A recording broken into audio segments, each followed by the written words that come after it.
My name is Edward, and 3 years ago, I died for 12 minutes. What Jesus showed me in those 12 minutes will shake you to your core. I was a devoted Christian, a worship leader at my church for 8 years. I thought I knew everything about salvation, but I was so wrong. Let me take you back to March 15th, 2021. I was 42 years old, leading one of the fastest growing churches in Texas. We had 3,000 members, a beautiful building, and I was speaking at conferences across the country. But that morning, I woke up with chest pains. Being the stubborn man I was, I ignored them. I had a sermon to preach about God's grace, ironically enough. During the service, while I was preaching about how once saved, always saved, the pain hit me like a freight train. I collapsed right there at the pulpit, in front of my entire congregation. The paramedics worked on me for 23 minutes. My heart stopped for 7 of those minutes. 7 minutes that changed everything I believed about Christianity. The moment my heart stopped, I wasn't in my body anymore. I found myself in complete darkness, but it wasn't scary. It was peaceful. Then suddenly, there was this brilliant light approaching me. But here's what shocked me. It wasn't the typical tunnel of light you hear about. Instead, I was standing in what looked like a courtroom. Ancient, magnificent, but definitely a courtroom. And there he was, Jesus. But he wasn't the gentle, smiling Jesus from Sunday school pictures. His eyes, they burned with both infinite love and absolute justice.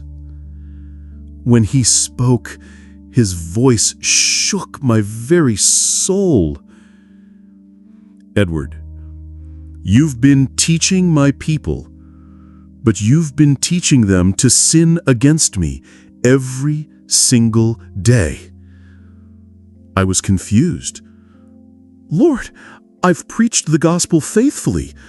I've told them about your sacrifice, about grace, about... He held up his hand, and I fell silent. Come with me, Jesus said, and suddenly we were looking down at Earth, but not like Google Earth.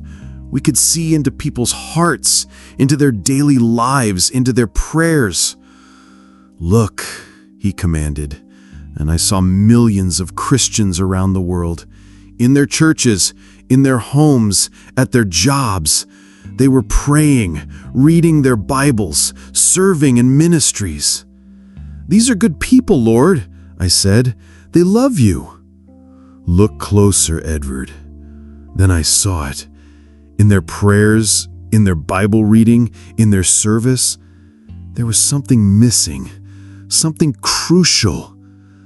They pray to me, Jesus explained, but they pray with expectation of reward.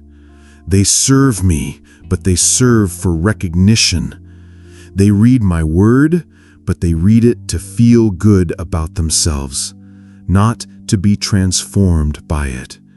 I watched in horror as I saw Christian after Christian living their faith like it was a transaction.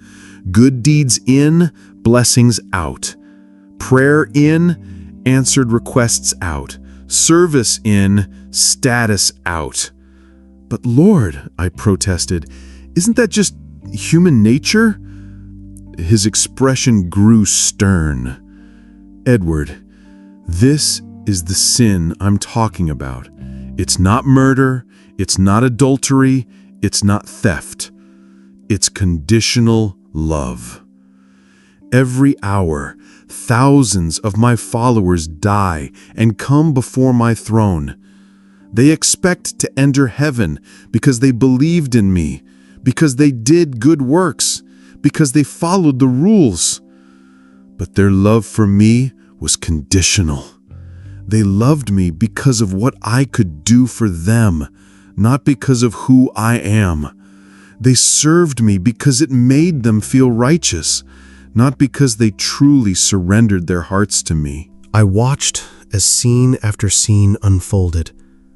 Christians who tithed because they expected financial blessings. Christians who served in soup kitchens because it made them feel holy.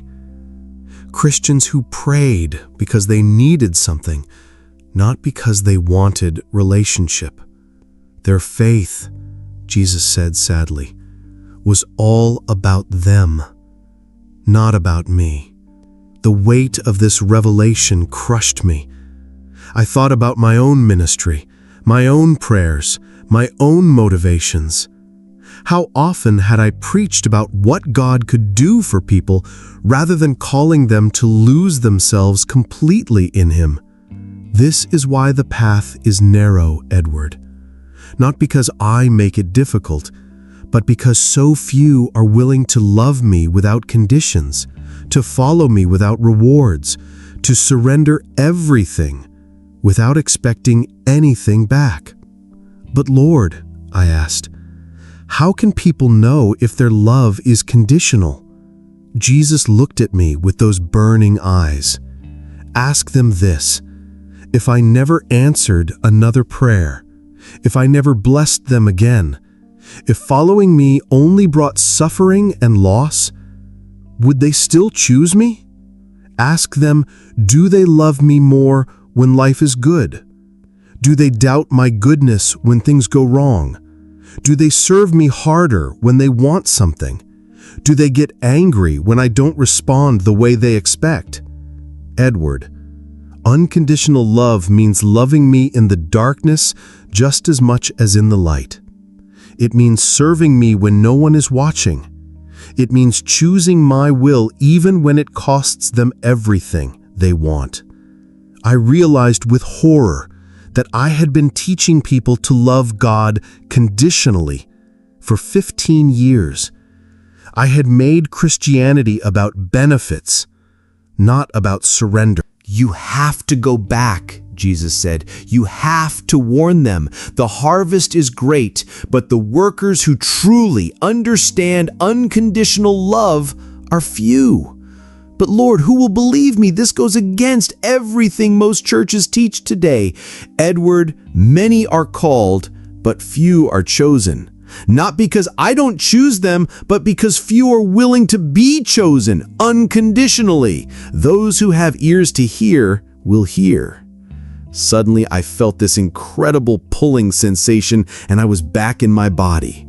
The paramedics were shouting, "We've got him back!" But I wasn't the same Edward who collapsed on that pulpit. Everything had changed. Here's what I want you to do right now.